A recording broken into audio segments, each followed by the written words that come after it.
Normal routine, first walk of the day for these guys.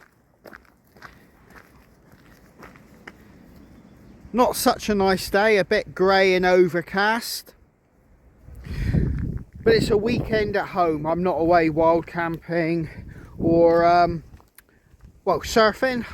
So basically, I'm going to pop in and out of the workshop in amongst doing things with the family and for the family. And that's what we'll talk about in a minute. A little bit about the workshop. Stephen's outside ready to go, and I'm in the workshop at the moment. I've got a cup of coffee, so I'm balancing that, shutting that because the dog's being here eating the cat food. But yeah, I've got a few projects on the go. Namely, I'm straightening some heavy gauge sticks. And there is a reason why I want to get one, well, straight pretty quick. And I'm working on that at this moment.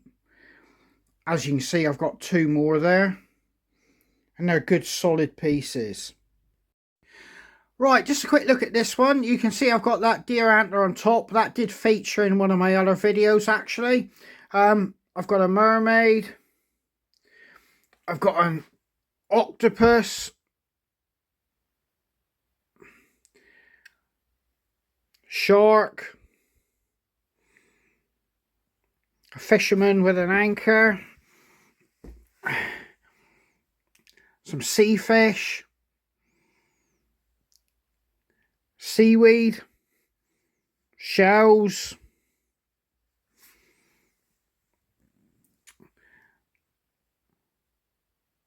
A small depiction of the gentleman's sailboat. Piano. Ukulele. Ivy. Oak stag. And a songbird.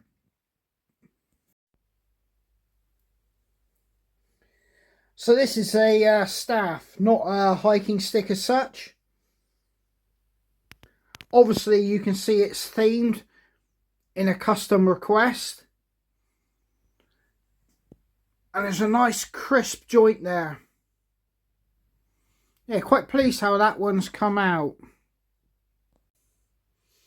Right, I've just marked that hiking stick there, as you can see. The bark is coming off this one, by the way. And I'm just warming it up. I've turned the main workshop lights off and I've just got light coming in from the windows. Just getting so much glare. And that's not for your benefit or the camera, even though the quality might be worse. It's for mine, believe it or not. My bad eye works better in low light conditions than it does in full light. Not much better, because it's only got 35% vision or 30, but it's less taxing on my vision. I'm turning it and I'm not allowing it to basically cook off. Right, that's just at the right temperature where it's just too hot just to put your hand on. Right, got to come in this way. I've got my plastic sleeves on to protect the wood.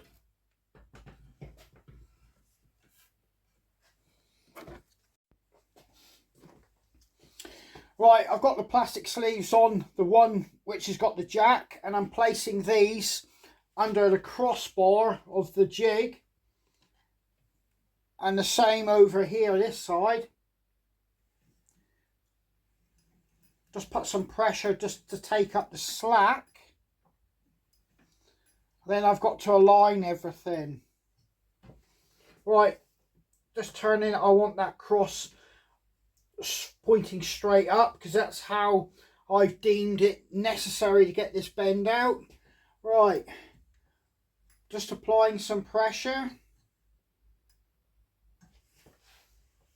I'm checking down through.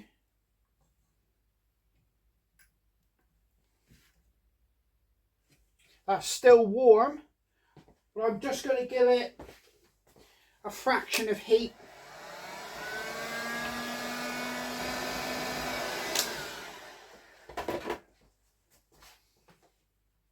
Yeah, that's hot. This piece of wood has got so many bends. I want to keep this one if I can, because as into work, I don't want to split it or snap it.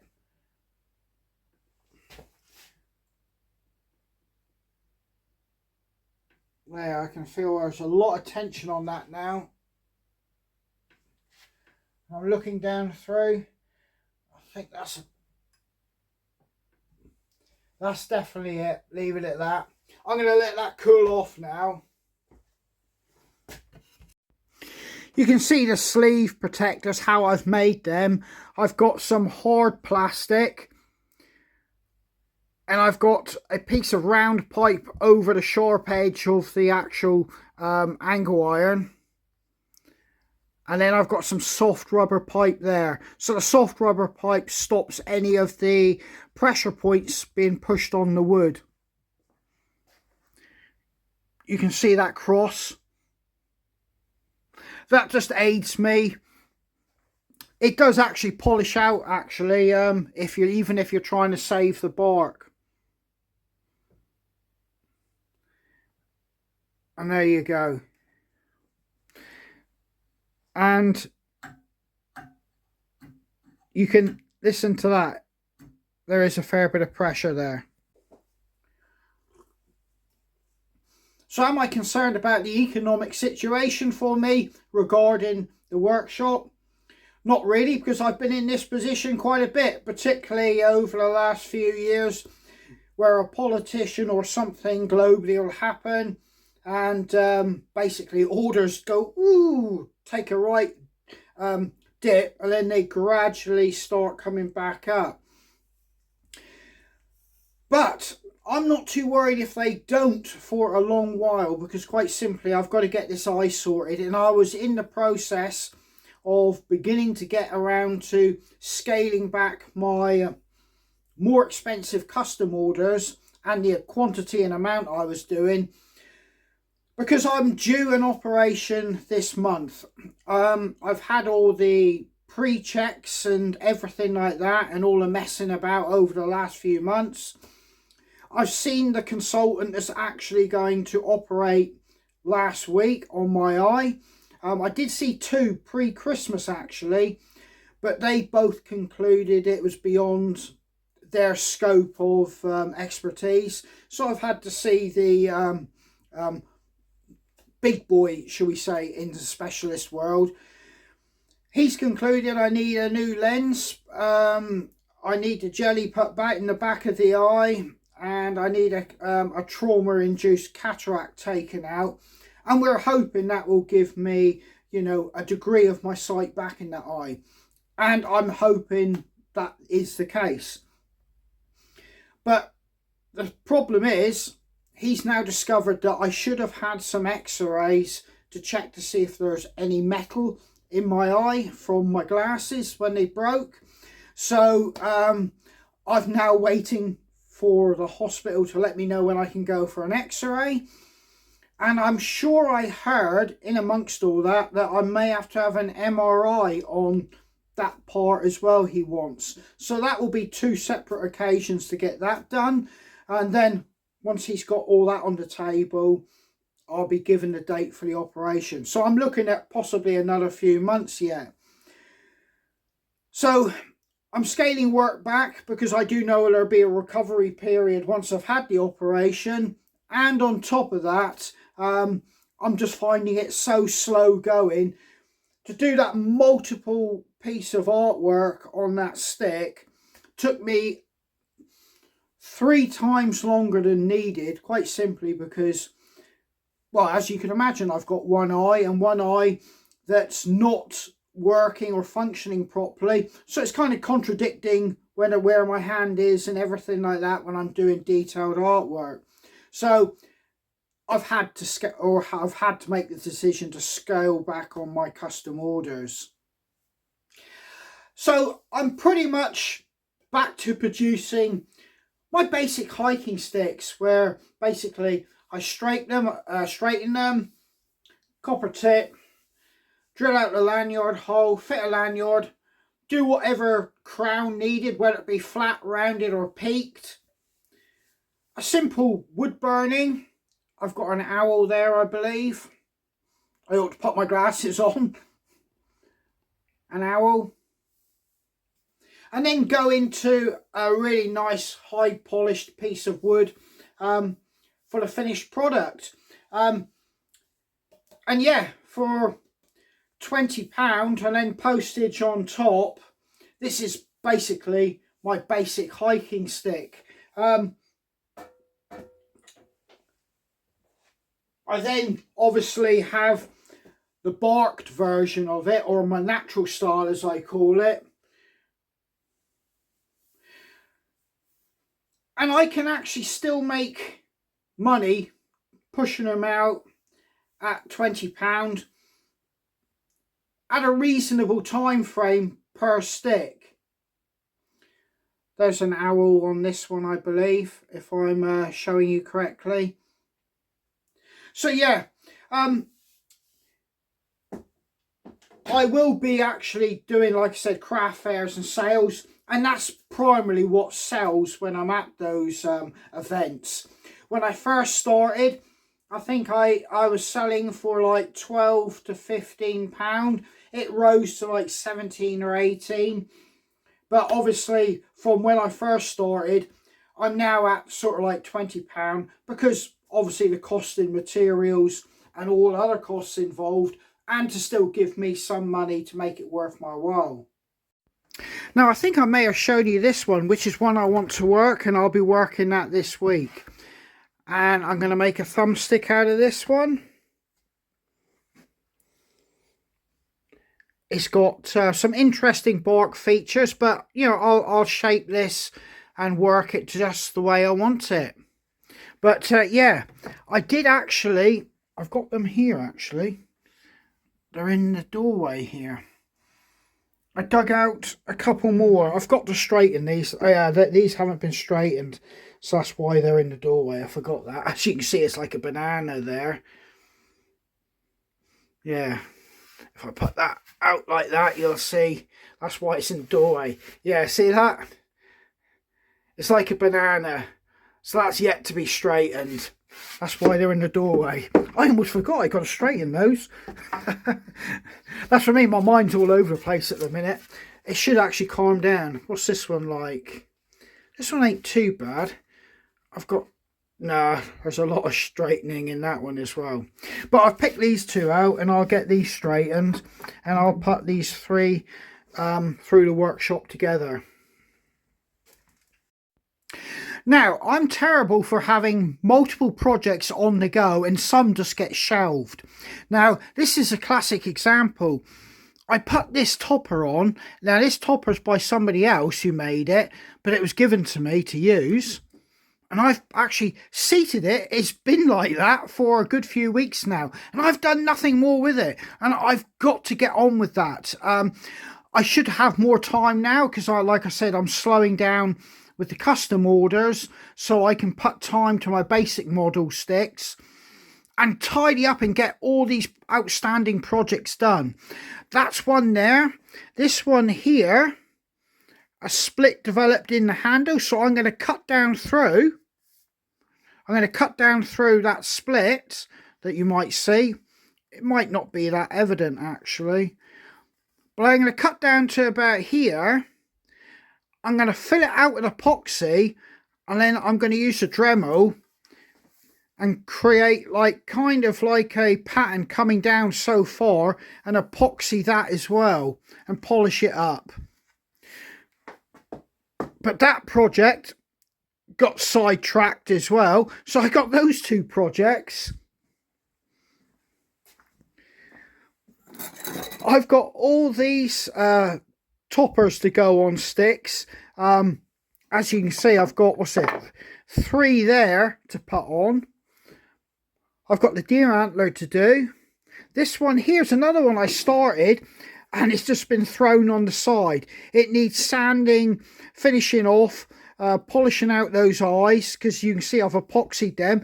Yet again, projects I've started meaningfully but never been able to finish or complete because I've literally been, well, to the wall trying to get custom orders out the door.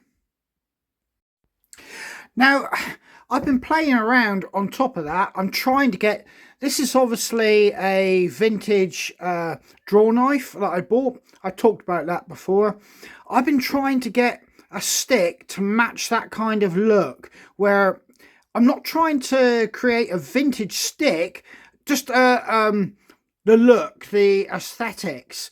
And I think what I've achieved on my throwing stick there to that will work with a stick. I usually stain and sand back out, but I'm looking for something to give it that even more authentic look. I'm not, like I said, I'm not trying to deceive anybody by saying it's a vintage stick.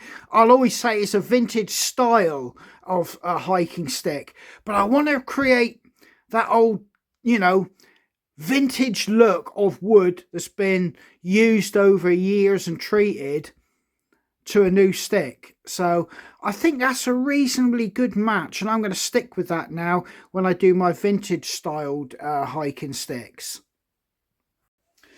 One thing I'd like to point out, even though I'm primarily down to the cheaper end of the market again, something like this, if once I've crafted this one, and the length will be on this one will be over 120 centimeters.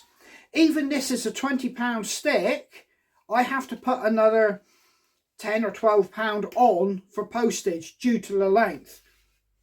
So this, even for a £20 stick, well, it won't be. It'll be like a £32 stick or £30 stick to allow me to put postage to get it to the customer and still make a little bit of money on it for myself. So as you can see, I'm not talking big sums of money. I don't have a mortgage and I don't have rent, and I have 2 or 3 other sources of income. I mean, I did a funeral on Friday, and yeah, I do help somebody else out. So I do have other forms of income which allows me to continue doing what I'm doing. Crafting though is, you know, a substantial part of my income, so you know it is valid and important to me. So you know, it won't be going anywhere. I shall still be crafting, even if I disappeared from the online market. You will still find me, you know, at the craft fairs, the car boots and the sales in and around Cornwall. So yeah, folklore hiking sticks are still going to be around until I can't see to craft them. So yeah, it's just all those variables that I'm working with at the moment. So as you can see, it's a little bit of a testing time in the workshop at the moment. I've just actually off camera turned this around and I'm straightening another piece here. I've still got a long way to go, as you can see. So why am I not using the steamer on this bit of wood here? Well, this hazel, when it's more of a reddish colour here, they don't tend to straighten very well if you're really bending through steam. I'm using this because I can direct the bend through here and keep it in more of a controlled manner. I tend to get fractures if I steam this coloured hazel. I think it's because it's grown so fast and quick, these shoots. You know, it's not like the more grey or silver grey coloured bark. They tend to, by looking at the rings, have been slower growing. These are quick growth, and yeah, they don't tend to straighten that well if you're exerting a lot of force on them, you know, over a big distance of the wood. So I can control it more in here, and I have a better success rate with this coloured hazel. Right then, one last thing. Off camera, I've been playing around with creating jigs or prototypes to actually do a crook through just heating and bending the wood around it. When I do that with this jig, which I've got set up on the opposite side on the wheels, I get possibly a 1-to-3 success ratio. One piece will go right the way round. I can tie it off and take it off, but I get 3 that will fracture. Basically, the back spine, as you bend it around, blows out. Quite often I can salvage that wood as a hiking stick, because if I'm doing a crook, obviously it's a lot longer. So I've been playing around with jigs which I can exert force on the back as well as the internal part as it bends round. I've had some initial success with that and I'm pleased with my results, but I'm going to wait till I've fully perfected that to let you guys have a look. And I guess that brings me full circle round to the topic of being a craftsman, crafter or a hobbyist. As you can see, I'm a crafter and I enjoy what I do and try and get a little bit of money from doing it as well, which all helps. And what I've just been talking about, I'm still learning and I'm still practicing. And it's an ever evolving craft that I'm involved in here. I don't think I'll ever move over to what my wife sometimes calls the old man traditional style of stick making. I do like to be off that beaten track and look a little bit, as I always say about my brand, a little bit from the woods. But yeah, I'm still evolving and learning myself. And that's why I don't call myself a craftsman. And I'm not ashamed of that, because I do produce, good quality hiking sticks.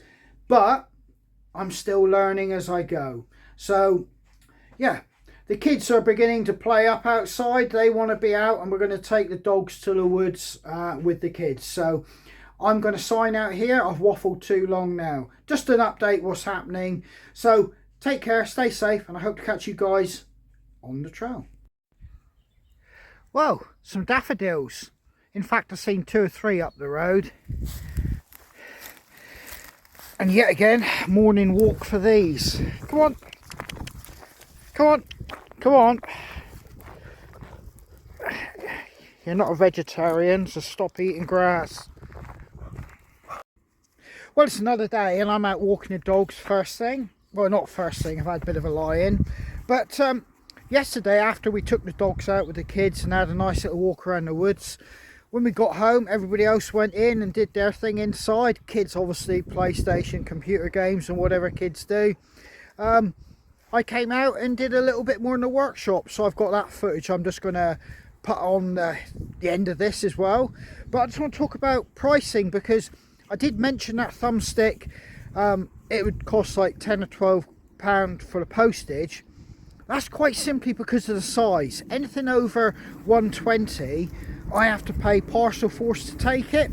I know I might sound like a broken record reiterating this, but anything below 120 I can send away for like £3.70. That's why most of my sticks, 90%, will be in that size range. Quite simply because for a £20 stick, £3.70 is a reasonable price to pay for postage to get it to somebody, versus, well, £12. If you're paying £12, you've really got to want that longer stick, or you want something a little bit more added to it in the way of wood burning or a grip or a different size tip or something like that. So I just thought I'd clear that up a little bit. So you don't have to be a rocket scientist to sort of like get the gist that I'm not surviving on sticks alone. Like I said, I've got 3 small incomes which combine to give me my, well, I would say modest lifestyle, but I'll be blatantly honest with you that I'm on less than minimum wage. So yeah, I'm not in the super tax bracket. Farmer's just filling in his gateway. All the rain we had a couple of weeks ago, I've washed out all his gateways because we're on a slight slope. Bit of a thankless task. Every time we get severe rain, it just comes down this road and washes it all away.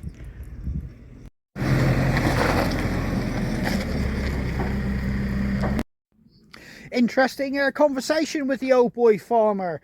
The valley that I harvested some sticks just, well, the last few videos you may have seen, that's all going to be rewilded apparently. Apparently they're all coming up here to assess it, because at the moment it's so steep, it's only really cattle and sheep that can use it. It can't be used for any like agricultural purposes other than that. They've now decided that they're going to cover the whole area in trees, which is good, I suppose. It's going back to nature. But both me and Gerald don't have enough time on this mortal planet to see a fully blown forest come there. I'll be lucky if I see just saplings. Right, I'm going to get home and get these kids out on their dirt bikes. But for you, I'm just going to put a little bit of footage of me down in the woodshed and straightening some sticks the end of yesterday. So hope you enjoy. But yeah, take care, stay safe, and I hope to catch you guys on the trail.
Oh, one thing I haven't shown you before.